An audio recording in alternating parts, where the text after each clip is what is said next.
and welcome to the next episode of the Peer Project Kids podcast. My name is Chris. I am here with you, well, as long as you'll allow me to be here with you, but we have got one of the most amazing guests ever on the podcast today. And before I tell you who it is, let's just get a wee bit of housekeeping out of the way. Parents Corner, we will be talking about emotions, happiness, sadness, a little bit of grief, jealousy, all different things like that. And also remember, if you want to support the podcast, then share the podcast, like the podcast, leave a comment, become an executive producer by going to this address right here. Help you. See it? And get some exclusive benefits, including getting to sit in on special interviews. I do want to say hello to all the executive producers who are sitting in or who were sitting in on my interview with the man himself, Santa Claus. Father Christmas got on Zoom to say hello to me and to say hello to you. Now, let me just say, Santa's not terribly great with technology, and we did have to work out the fact that he was sideways when we first started off the interview, but we did work it out in the long run. So let's not waste any more time and let's get straight into it. Here is the Peer Project Kids podcast with Santa Claus. Hello, Chris, are you there? I'm very much here, Santa. However, I don't think you're very good with technology, are you? What's happening? Well, you seem to be a bit on the side like this. Oh, am I like that? Yeah. Well, I put my camera on so that it's all on the way up. Is that the way it needs to be? That is indeed the way it needs to be. Thank you very much. Oh, you are more than welcome. Now, let me see if I can get this to stand up the way that we've got it here. Now, let me see. How can I do this? How have you been, Chris? It's been a few years, hasn't it? Yeah, it has, since we worked together at Piper Dam, actually. It has been a while, but I thank you for doing all of that. We do miss you. Oh, well, thank you. I miss you guys too, but it is a very busy time of year now with my 3 children. So it's busy for me. However, I can't complain because it's a lot busier for you. It is. We've only got 9 more sleeps until that very busy night. So my elves and myself, to be honest, Chris, we're a little bit behind times. But I've got faith in all of my elves, and we're going to get there in the end. I'm absolutely certain of that. Good stuff, and I'm absolutely no doubt that you will as well. The reason that I wanted to speak to you today is because, well, you know the things that I do in terms of emotions and mental health when it comes to children, and at this time of year, emotions are at an all-time peak. And I'm not just talking about the good emotions like excitement and happy and things like that, but sometimes the bad emotions come out as well. And I thought, who better to help guide us through that than the man himself, Father Christmas, Santa Claus, whatever other name. I'm sure there's a million other names out there for you, but I'm going to call you Santa Claus today. You could call me like you said, I've got a lot of names all over the world, all the different cultures, and you're absolutely right, Chris.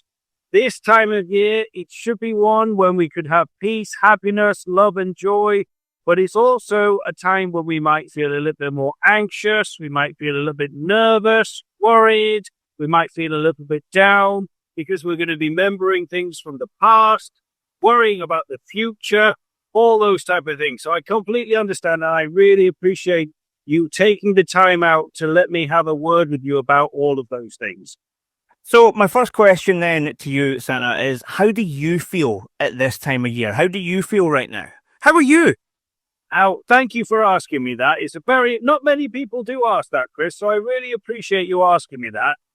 Now, I'm a bag of emotions. It's like my sack. I've got lots of different toys in there, and emotions are kind of like that thing. We get different toys for different children all over the world. So I'm very excited. I'm very nervous that everything's going to go right on the night. I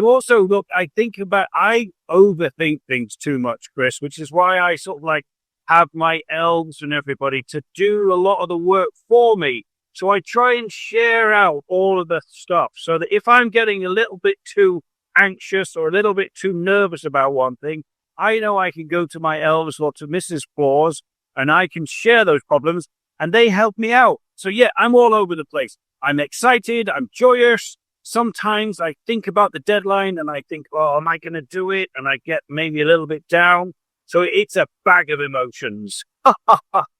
So what do you do then when you feel those emotions? Because you mentioned there about physically sharing the tasks and things that you get when you get overwhelmed. But there is another type of sharing that is important when you're feeling these things. And do you have that outlet? You mentioned Mrs. Claus, you mentioned the elves.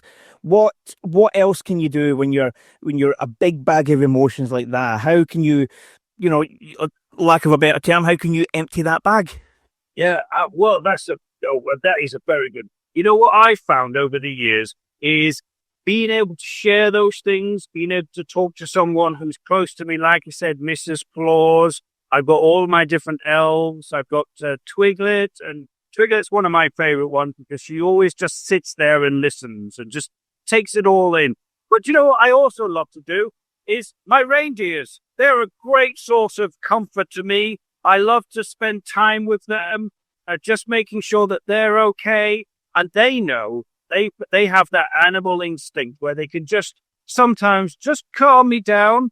And also, I love to just go for a walk, spend some time out there on my own, just go for a little walk. I love to get out in all the nature. I'm very lucky, Chris, as you know, I'm able to travel all over the world. So I can go for a walk in a beautiful forest. I can go for a walk down the lovely streets of London. I can do all those different things. But when I feel I'm closest to nature, whether that's an animal being, a tree, a desert, or just the sea, I love to be able to just soak it all up in and just look at what is out there. There's a lot of stuff out there for us to enjoy. So I always try and take myself out of the situation that I'm in, whatever that might be, whether that is chatting to Mrs. Claus, chatting to Twiglet, chatting to my reindeers, or talking to nature. It really helps me to calm down. Now, you meet hundreds, maybe thousands of children every year, especially at this time of year when they come and visit you, at your workshop, wherever you might be just now. And you must have a lot of different children coming to you with a lot of different emotions. How do you help those children when by the time they leave you, they're leaving with a big smile on their face, they're a bit relieved? How do you do that? How do you help them with that? You know what I think the best thing is, Chris, is just listening. Now, sometimes that might be listening to what is being said, but it's also just listening to what is being said with the body as well. Sometimes children come in and they're very, very nervous. They get very shy, and they kind of close up a little bit. And I think best time of those times is just to be a little bit quiet and just to let everything just calm down. And yesterday I'm traveling around. Yesterday I had a young man come and see me, and he was very grumpy. He was very, very feeling very upset because his favorite shop wasn't open on a Sunday. So we just had a little chat about that. We understood that. I just made a few little jokes just to help him get through it. And by the end, he was smiling. He called himself Mr. Grumpy, but by the end of it, he was smiling. So I think it's just listening, just the giving time just to calm down. Sometimes the world gets very, very noisy, and it can be a very noisy world out of there. So I find just calming down a bit, getting that quietness in there, just listening, letting it settle, and then everything seems to be put into perspective. So on Christmas morning, right, when we all wake up, and we all wake up to something different, every year. Our living rooms are all, as you well know, our living rooms are all different. If someone were to wake up on Christmas morning and they don't unwrap, or sorry, they unwrap everything and they realise that they haven't got specifically what they'd asked for. There is emotions and feelings that go with that, and I'm always adamant that you should feel your emotions. However, have you got any advice for those children who may not end up getting what they specifically asked for that morning? Yeah, that's a really good one, that one. That is very difficult. What we got to remember is there's only so much for everyone out there. And, if you get not quite getting the thing that you would like, maybe we need to reflect on, well, what is it? Did I really, really want that? Was that important to me? Because I only give out the gifts that are going to really make you feel very special. So sometimes, somebody might want the most expensive gift, but actually, what the most precious gift is just being around those people that you love and having people in your lives that you can trust. And sometimes a gift that you get turns out to be better than what you thought it was. So I always try and list, we have the naughty list and the nice list, don't you, Chris? Yeah. Now, I've been going away from that over the years because sometimes people who think that this person is naughty, it's not because they're naughty, it's just because they act a little bit different in different situations than they have experience with. So what I try and do is I try and keep what I love about time. That's the most important gift that we can have. And we like to call this moment in time that we have now, right now, between you and me, Chris, is the present. And that is the best present that we have for all, is this moment right now. So on Christmas morning, be grateful, I would say, for all the people that you have around you. And if you're missing out on somebody, if somebody's not there, then maybe it's a good time to reflect on that, what that person meant to you, and look forward, but always try and stay in the present and enjoy that gift right now. And that is something that that I really wanted to ask you about as well, because when you and I worked together back in Piper Dam, I remember one or two children coming to us and asking specifically if you could bring back a certain person, or somebody was no longer with us, if you could bring them. And obviously that's not something that you can do. If someone is being missed really, really hard at Christmas, especially if this is the first Christmas without them, what kind of advice can you give to a child or even an adult who might be missing these people? Yeah, it's very difficult, isn't it? Because this time of year, all of our happy memories with those people that may have gone on before us all come flooding back, and we remember all those good times. And I think that is the best way to deal with that, is remembering those good times and also thinking about what would they want for us right now. They would want us to be happy. They would want us to share the love that they gave to us and to pass that on to the others that are around us. So you're absolutely right, Chris. It's very, very difficult at that time of year. But I just find, remembering the good times, but also putting yourself, if you were in their shoes, what would they want you to be doing right now? They would want you to be happy and to be enjoying life to the full. So I say, get out there, or even just reach out to those people who are around you, those people that really matter to you, and just send them a text, or just give them a call, or just pop around and say hello. I think keeping those people who are there, who are good, solid friends, good, solid family members, keep them close, and they'll help you get through those more difficult times. Beautiful. Now, I have two more questions for you, because I understand you did say that you are running a bit behind at the moment, especially with the fact that we've only got 9 days to go. 9 more sleeps, yes. Yeah.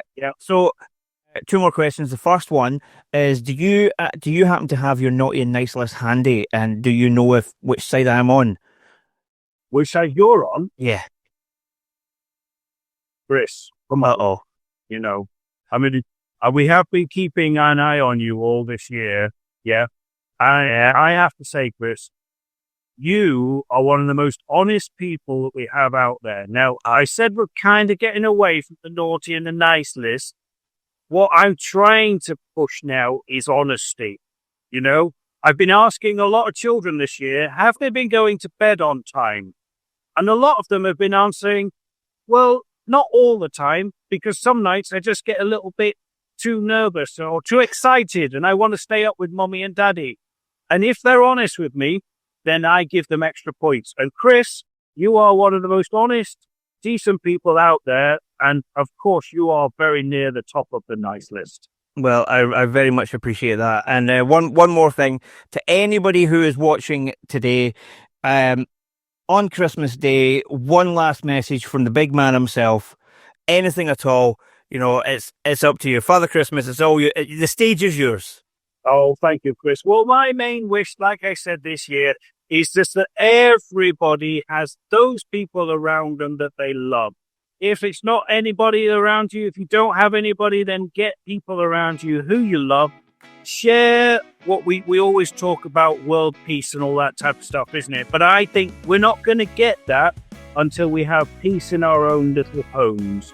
Now, if that home is just you on your own, or with you and mum and dad, then I hope that you can just enjoy each other's company, have a lot of fun. It's not about the presents. The presents is what we said about before, is that moment in time. That's the best gift. If you can give mum and dad, or you can give your partner, or even your pet dog a nice hug, and you can have a nice, peaceful day, and we can forget about all of our worries just for one day, that would make me very, very happy. Lovely. Thank you very much. I'm going to let you get back to work, and I will have a chat with your friend on Facebook very soon. Absolutely. Thank you, Chris. Merry Christmas to all. You have a great Christmas. I need you to come and help me work. Will you come and help me work maybe next year? Yeah, possibly. I might come back to Piper Dam next year, or wherever you may be. Wonderful. Excellent. Take greetings. Merry Christmas to you, bye-bye. And there you have it, our exclusive chat with the man himself, Father Christmas, Santa Claus, whatever you want to call him. Thank you for taking the time out of your so busy schedule to come and talk to me and the wonderful children who are watching this podcast right now. It's important that we all learn about the different emotions that surround Christmas time, whether it be happiness, sadness, grief, jealousy. They're all there and you are allowed to feel them. That's what's important. Remember, if you want to support the podcast, please share, please like, please subscribe, comment, anything like that. And if you want to become an executive producer, then feel free by clicking the link up there. I just hit my microphone. So, if we don't see each other again before Christmas, have a brilliant Christmas. And I will see you very, very soon. See ya!